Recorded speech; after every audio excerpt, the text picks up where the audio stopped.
5-10 వచనాలు చదువుకుందాం. ఎవనికి యాకోబు దేవుడు సహాయుడగునో, ఎవడు తన దేవుడైన యెహోవా మీద ఆశ పెట్టుకొనునో వాడు ధన్యుడు. ఆయన ఆకాశమును, భూమిని, సముద్రమును, దానిలోని సర్వమును సృజించినవాడు. ఆయన ఎన్నడును మాట తప్పనివాడు. బాధపరచుడు వారికి ఆయన న్యాయము తీర్చును. ఆకలిగొనిన వారికి ఆహారము దయచేయును. యెహోవా బాధింపబడిన వారిని విడుదల చేయును. యెహోవా గ్రుడ్డివారి కన్నులు తెరవజేయువాడు. యెహోవా కృంగిన వారిని లేవనెత్తునవాడు. యెహోవా నీతిమంతులను ప్రేమించువాడు. యెహోవా పరదేశులను కాపాడువాడు. ఆయన తండ్రి లేని వారిని, విధవరాండ్రులను ఆదరించువాడు. భక్తిహీనుల మార్గమును ఆయన వంకర మార్గముగా చేయును. యెహోవా నిరంతరము ఏలును. సీయోను నీ దేవుడు తరములన్నిటిను రాజ్యము చేయును. దేవుడు ఈ పరిశుద్ధ వాక్యమును దీవించుగాక. ప్రభువైన యేసుక్రీస్తు నామములో గ్రూప్ లో ఉన్న ప్రతి ఒక్కరికి ప్రభుపేట వందనాలు తెలియజేస్తూ ఉంటున్నాను.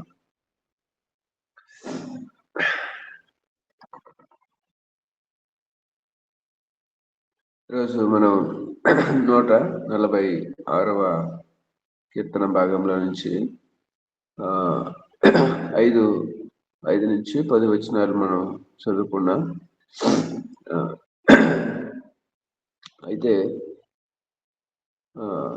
నేను ఈ 5 వచనాలు మాత్రమే ఇచ్చాను. సురేష్ అన్నకి ఆయన టైటిల్ కూడా ఆయనే పెట్టేశారు. అయితే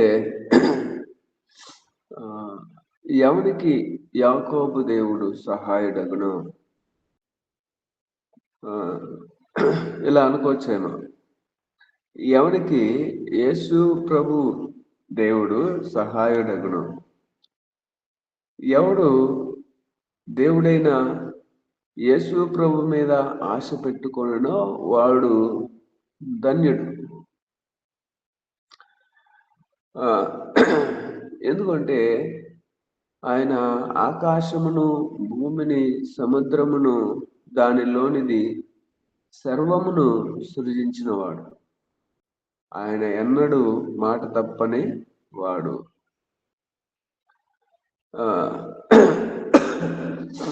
పిల్లరా, ఒక గొప్ప అధికారి మన బంధువు అయితే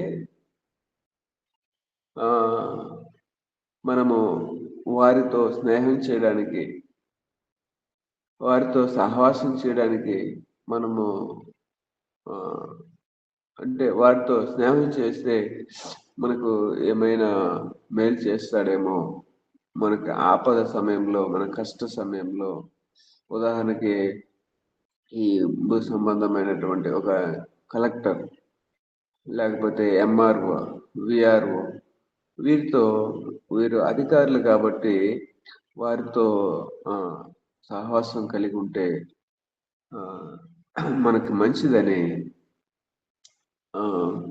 కొన్ని సందర్భాల్లో వారితో సహవాసం చేయడానికి మనము ప్రయత్నం చేస్తూ ఉంటాం.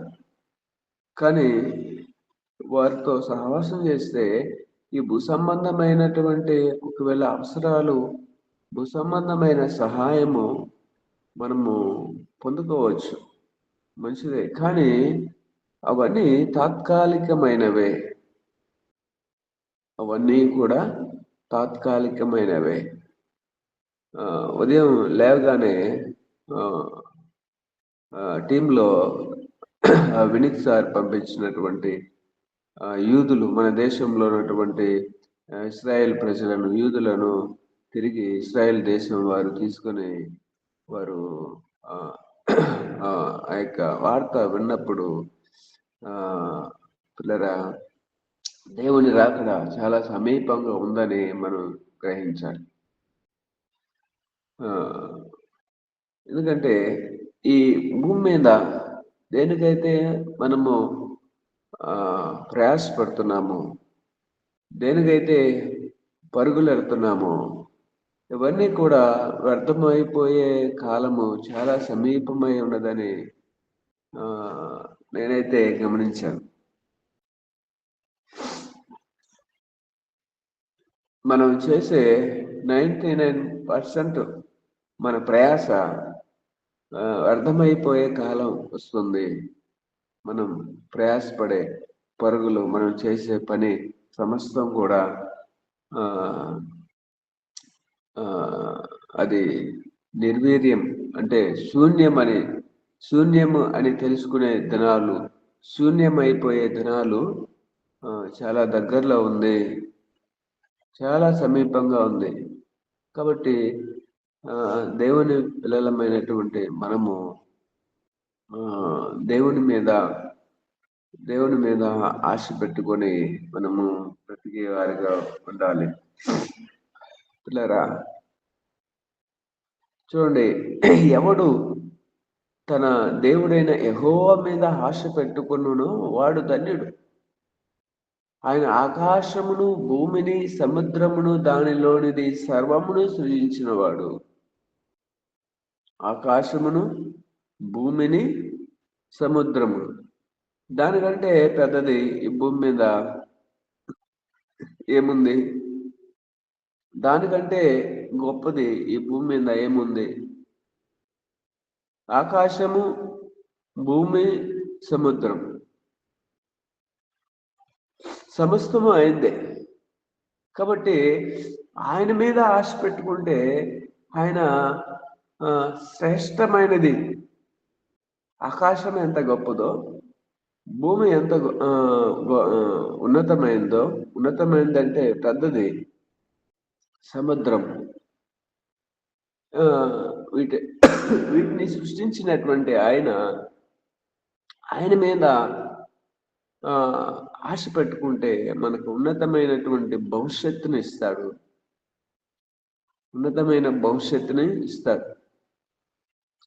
భూ సంబంధమైన దాని మీద ఆశ పెట్టుకుంటే పిల్లరా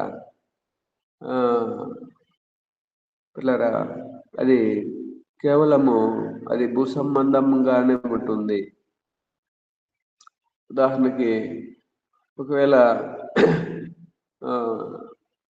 భూ సంబంధమైన ఆశలు, లోకాశ, లోకంలో ఉన్నవన్నీ కూడా శరీరాశ, నేత్రాశ, జీవపడం, అవన్నీ గతించిపోయేది. అవన్నీ కూడా గతించిపోయేది కాబట్టి మనము దేవుడి మీద ఆశ పెట్టుకునే వారిగా మనం ఉండాలి. మనం దేవుని మీద లేకపోతే దేవుని సహాయము ఎవరికి యాకోబు దేవుడు, యేసు ప్రభు దేవుడు సహాయుడగును వాడు ధన్యుడు. ఎవడు దేవుడైన యేసు ప్రభు మీద ఆశ పెట్టుకున్నో వాడు ధన్యుడు.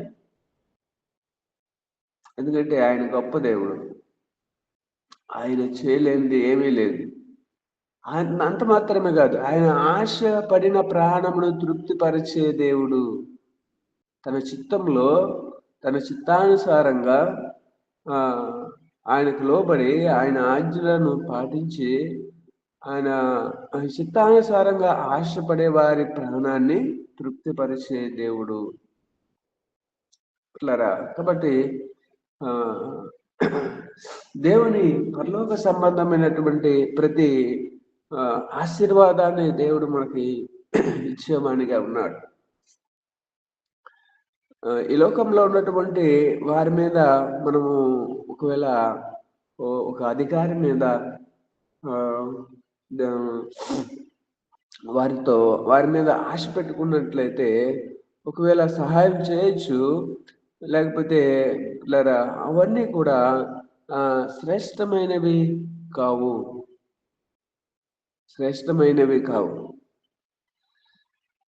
యేసు ప్రభు వారు ఈ ఆది కాండంలో సమస్త సృష్టిని సృజించి మనకి ఇచ్చాడు. మనం చూడొచ్చు, ఆయనే చెప్పాడు, భూమి నాది, ఆకాశం నాది, వెండి నాది, బంగారు నాది, సమస్తము ఆయనదే. ఎక్కడా కూడా బైబిల్ గ్రంథంలో పిల్లరా ఎక్కువ ధనం సంపాదించుకుని వాడు ధన్యుడని చెప్పలేదు, లేకపోతే పేరు ప్రఖ్యాతులు ఈ భూమి మీద సంపాదించుకుని వాడు ధన్యుడని చెప్పలేదు. ఎందుకంటే పిల్లరా అవి శాశ్వతం కాదు. ఈ భూమి మీద మనం కూడా శాశ్వతము కాము.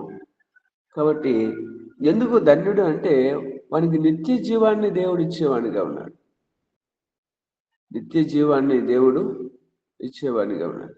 ఈ భూమిని సమస్తాన్ని సృజించిన తర్వాత అవి ఇచ్చాడు. కానీ దానికంటే శ్రేష్టమైనది దేవుడు మానవునికి ఇవ్వడానికి తన ప్రాణాన్ని, ఆయన ఈ లోకానికి శరీరాన్ని ధరించుకుని వచ్చి తన ప్రాణాన్ని ఇచ్చాడు.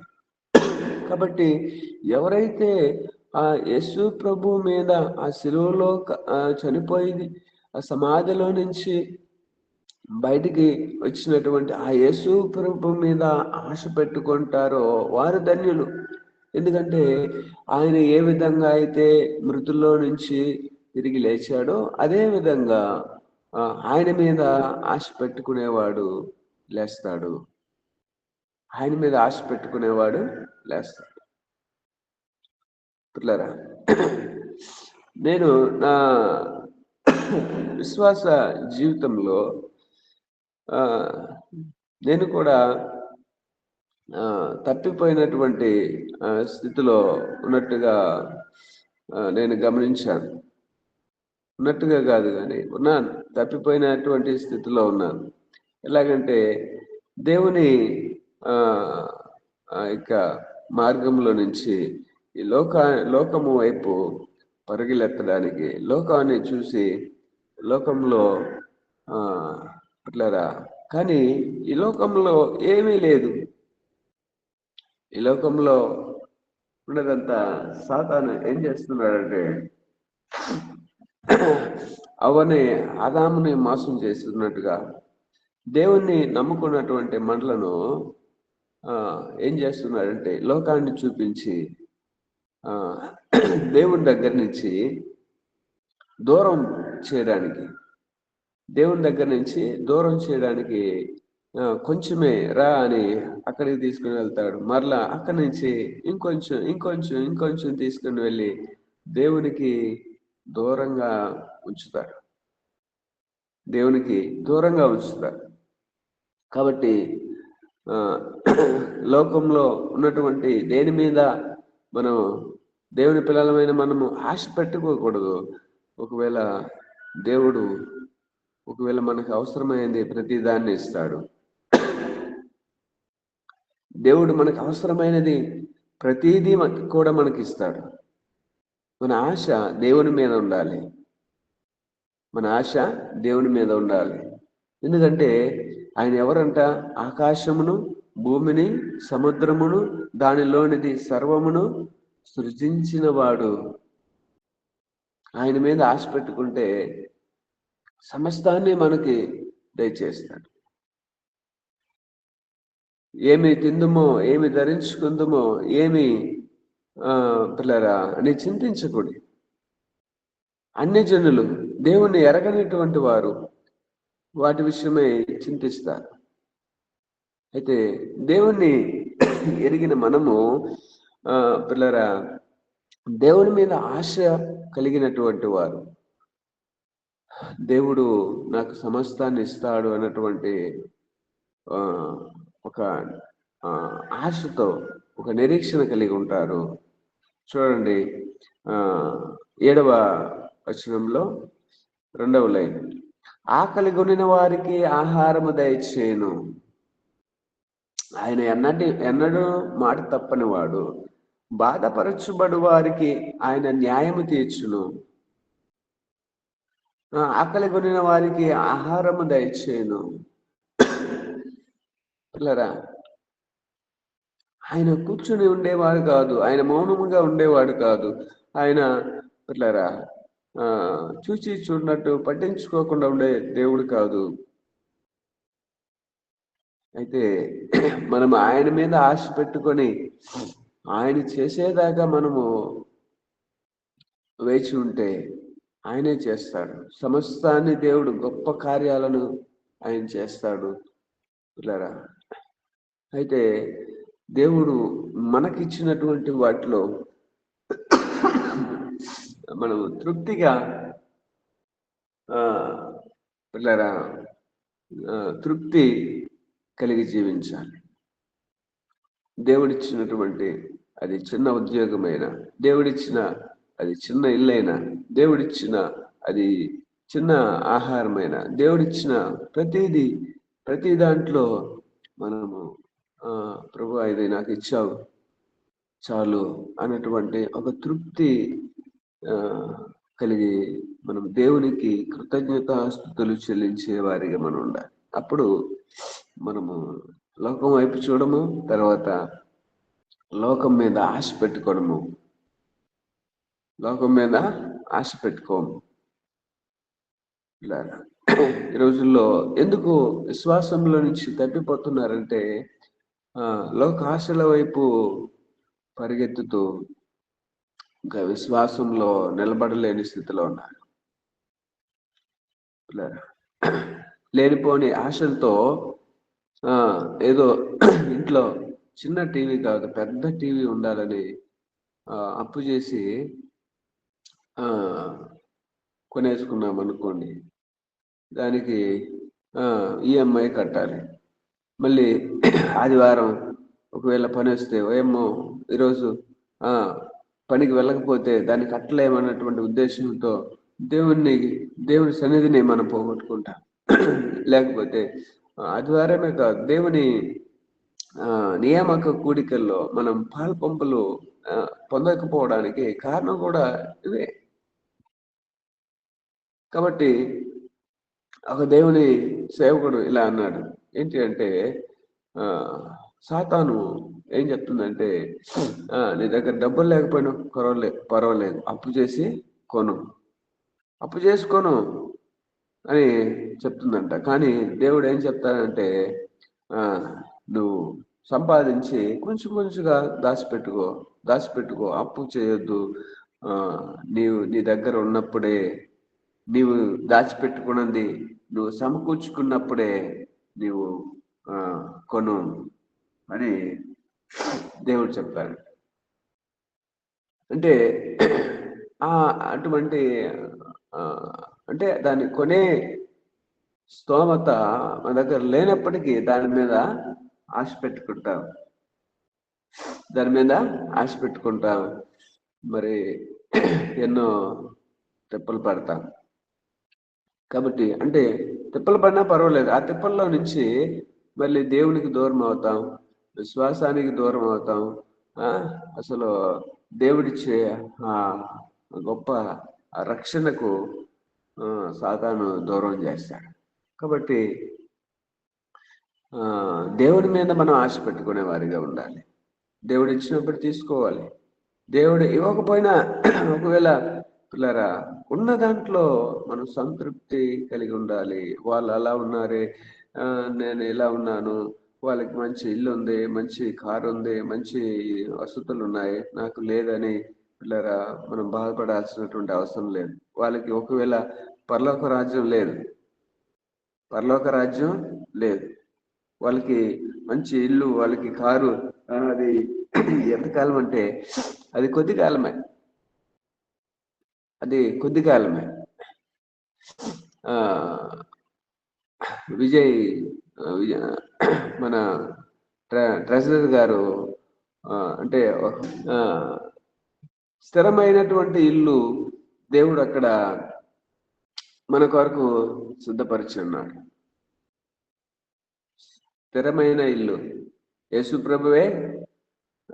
మనం ఇల్లు కడితే, మనిషి భూమి మీద ఇల్లు కడితే ఓఎమ్మో దాన్ని చూడలేక చాలా మార్బల్స్, చాలా అలంకరణలు ఆ, తో నిర్మాణం చేస్తున్నారు ఈ ప్రస్తుతం ఈ కాలంలో. మరి ఈ భూమి మీద మనిషి ఎంత అందంగా ఇల్లు కడితే దేవుడు ఇంకెంత అందంగా మన కొరకు నివాసాన్ని ఆయన ఏర్పాటు చేస్తున్నాడో ఆలోచించండి. మనము కలిగినటువంటి వాటిలో మనం సంతృప్తి కలిగి మన విశ్వాస జీవితంలో ముందుకు వెళ్తే ఇట్లాగా మనము సరైనటువంటి విశ్వాస జీవితాన్ని మనం జీవించగలం.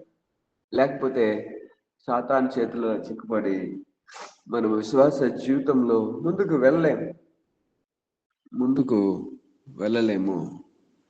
కాబట్టి దేవుని మీద మనం ఆశ పెట్టుకునే వారిగా మనం ఉండాలి. తర్వాత యెహోవా బంధింపబడిన వారిని విడుదల చేయను, యెహోవా గుడ్డివారి కన్నులు తెరవచేయవాడు, యెహోవా కృంగిన వారిని లేవనెత్తువాడు, యెహోవా నీతిమంతులను ప్రేమించువాడు, యెహోవా పరదేశులను కాపాడువాడు. ఆయన పిల్లరా ఆయన విడిచిపెట్టేసే దేవుడు కాదు. ఎవరైతే ఆయన మీద ఆశ పెట్టుకొని జీవిస్తారో ఆయన ఎవరో ఇక్కడ తెలియజేశాడు. ఆయన సర్వభౌమత్వాన్ని ఇక్కడ తెలియజేస్తూ ఆయన ప్రతి వారిని పట్టించుకుంటాడు. బాధపడే వారిని, ఆకలిగొన్న వారిని, గుడ్డి వారిని, కృంగిన వారిని, ఆయన నీతిమంతులను ప్రేమిస్తాడు, పరదేశులను కాపాడుతాడు. ఆయన తండ్రి లేని వారిని, విధవరాండ్రను ఆదరించువాడు. ఇట్లారా ఆయన ప్రతి వారికి సహాయం చేసేది.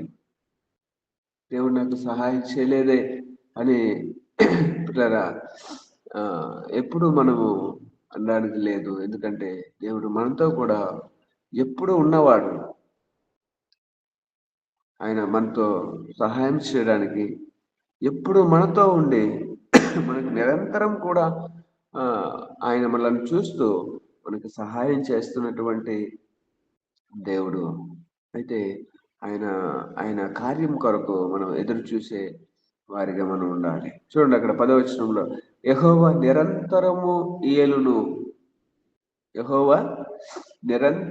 ఏలును, సీయోను నీ దేవుడు తరములన్నిటను రాజ్యము చేయును.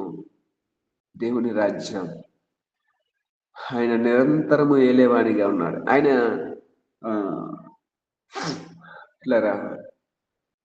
ఆయన రాజ్యము స్థిరమైనది, శాశ్వతమైనది. ఇది మనము దీన్ని చూడడానికి, ఈ మాటను మనం చూడడానికి మన కన్నులు తెరవబడాలి. మనం దీన్ని తెలుసుకోకుండా ఉన్నాం కాబట్టి ఈ భూ సంబంధమైన వాటి మీద ఆశ పెట్టుకుని ఈ భూ సంబంధంగానే జీవిస్తున్నాం. ఈ విషయంలో మన కన్నులు తెరవబడకపోతే, మనకు అర్థం కాకపోతే మనము భూ సంబంధమైన వాటి మీద ఆశ పెట్టుకొని మన మార్గాన్ని తప్పిపోయే వారిగా ఉంటాము.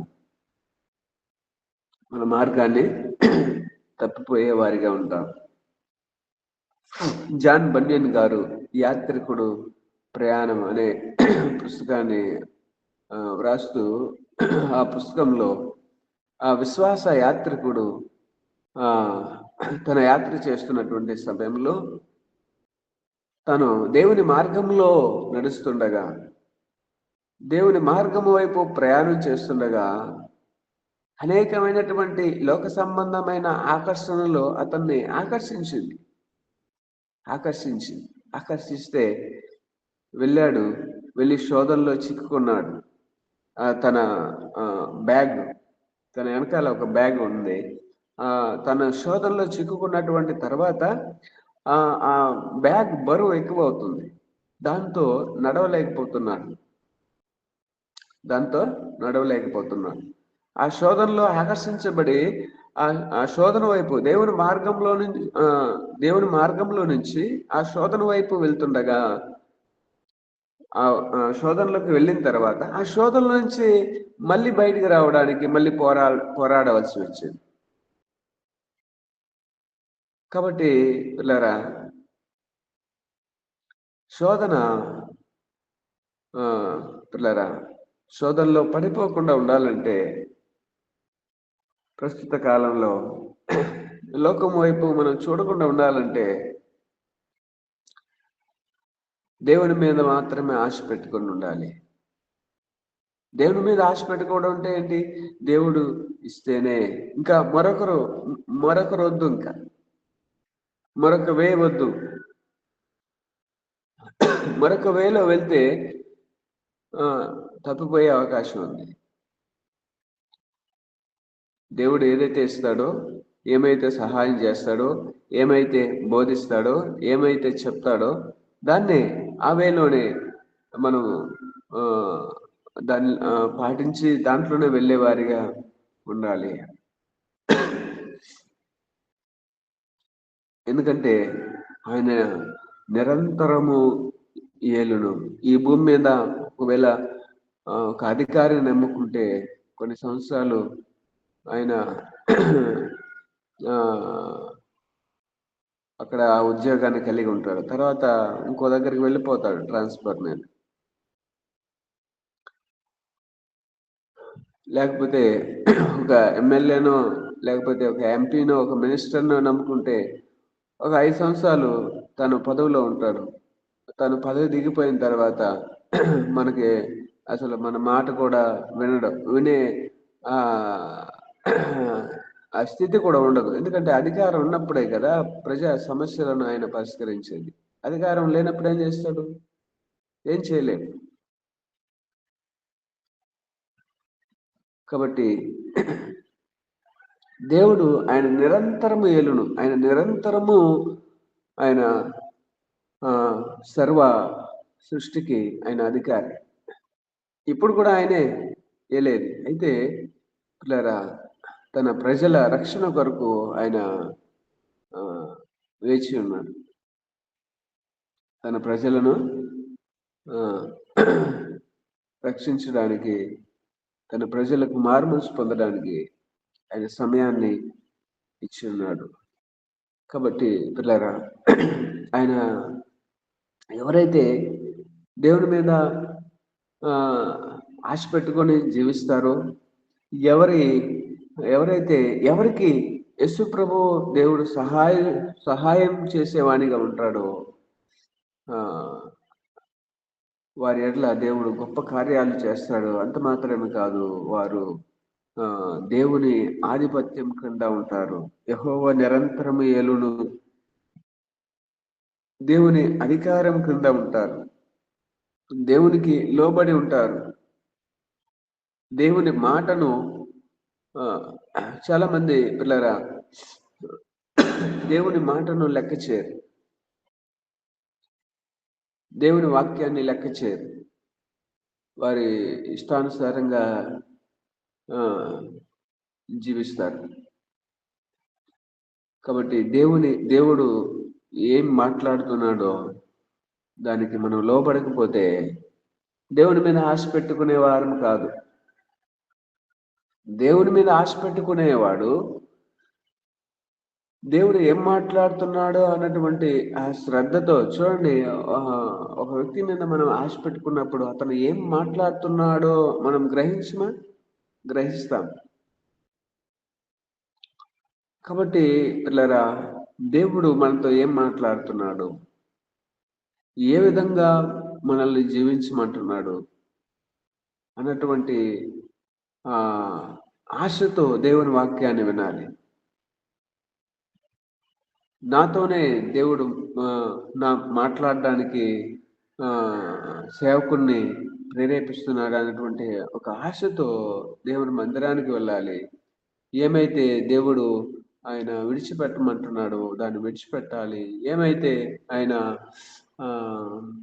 మన జీవితంలో దేవుని విశ్వాస జీవితంలో ముందుకు వెళ్ళడానికి ఏమైతే చేయమంటున్నాడో దాన్ని మనం చేయాలి. అలాగా మనము ఆయన ఆధిపత్యం కింద మనము నిరంతరము ఆయనకి లోబడే వారిగా మనం ఉండాలి. ఎందుకంటే పిల్లరా, సియోను నీ దేవుడు తరములన్నిటను రాజ్యము చేయను. తరములన్నిటను ఆయన రాజ్యము చేయను. ఆయన రాజ్యము తరతరాలు ఉండిపోయేది. కాబట్టి ఈ భూ సంబంధమైన వాటి మీద మనం ఆశ పెట్టుకుంటే, దేవుడి మీద కాకుండా భూ సంబంధమైన వాటి మీద మనం ఆశ పెట్టుకుంటే అది కొద్ది కాలమే. కానీ దేవుని మీద ఆశ పెట్టుకుని వాడు ధన్యుడు. ఎందుకంటే వాడు శాశ్వతమైనటువంటి దేవుని రాజ్యానికి వారసుడు అవుతాడు. శాశ్వతమైన ఆ దేవుని కార్యాలు అతని జీవితంలో దేవుడు చేస్తాడు. వారికి ఆహారం దయచేస్తాడు. ఒకవేళ వారు బాధించబడుతుంటే వారిని విడుదల చేస్తాడు. వారి కన్నులను తెరవజేస్తాడు. ఒకవేళ వారు కృంగిపోయి ఉంటే లేవనెత్తుతాడు. వారిని ప్రేమిస్తాడు. వారి పరదేశంలో ఒకవేళ వేరే స్థలంలోకి వెళ్ళి ఉంటే దేవుడు ఆ ప్రాంతం నుంచి అక్కడ దేవుడు వారిని కాపాడుతాడు. కాబట్టి తండ్రి లేని వారిని విధవరాండ్రును ఆదరించేవాడు. ఆయన నిరంతరము ఏలేవానిగా ఉంటున్నాడు. కాబట్టి మన ఆశ మనకి సహాయం చేసే దేవుడు ఆయనే. కాబట్టి ఆయన సహాయాన్ని మనం పొందుకునే వారిగా ఉండాలి. ఎవరు దేవుని సహాయాన్ని పొందుకునే వారిగా ఉంటారో వారి ధన్యుడు. మనం దేవుని సహాయాన్ని పొందుకోవాలి అంటే దేవుని మీద మన ఆశ దేవుని మీద పెట్టుకునే వారిగా మనం ఉండాలి. కాబట్టి దేవుడు ఈ మాటలను దీవించి ఆస్వాదించును గాక. ఆమేన్.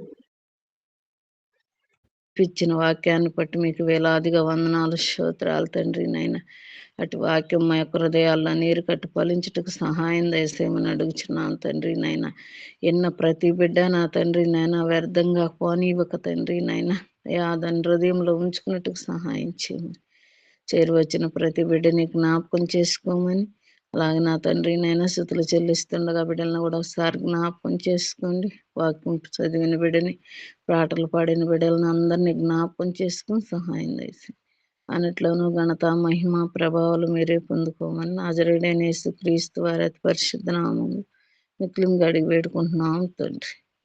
ఆమేన్. ఆమేన్. ఆమేన్. ఆమేన్.